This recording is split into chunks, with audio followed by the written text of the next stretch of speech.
tous les jours à soigner des gens.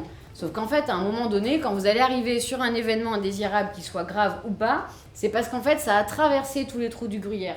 Le programme de formation, il recouvre 3 formations sur le thème de la qualité, le comité de retour d'expérience dans un établissement de santé, la formation patient-traceur et la formation revue de morbimortalité au sein d'un établissement de santé.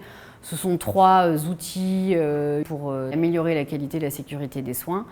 Et ce sont des formations que nous avons créées en collaboration avec le Centre de simulation de l'océan Indien. C'est une formation qui s'adresse à tous les personnels soignants de l'hôpital, aussi bien médecins que paramédicaux. Nous avons monté les formations en interne afin d'être plus proche des personnels du CHU et de parler vraiment de la vraie vie, de la vie que vivent les soignants dans leur quotidien, en lien avec les nouvelles recommandations de la HAS sur la simulation en santé. Il y a des cadres, il y a beaucoup de cadres qui sont déjà formés quand même à la qualité. L'après-midi, on est sur un schéma formation en simulation et donc on va permettre aux acteurs formés de mobiliser les outils et les concepts qu'on leur a exposés le matin dans des cas concrets qui leur permettent d'appréhender la méthodologie, les outils et d'être dans une capacité de les remettre en œuvre dans le quotidien de leur service. Et puis à terme, ce qui est intéressant, c'est de pouvoir proposer un dispositif intégré validant le développement professionnel continu des professionnels et de pouvoir s'exporter au-delà des frontières du CHU. L'intérêt de ce binôme de formateurs médecins et qualité, c'est vraiment la complémentarité sur le plan pédagogique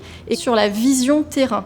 Le cadre qualité va apporter son regard d'expert, qualité, gestion des risques, et le médecin sera sur cette approche pratique professionnelle, médicale.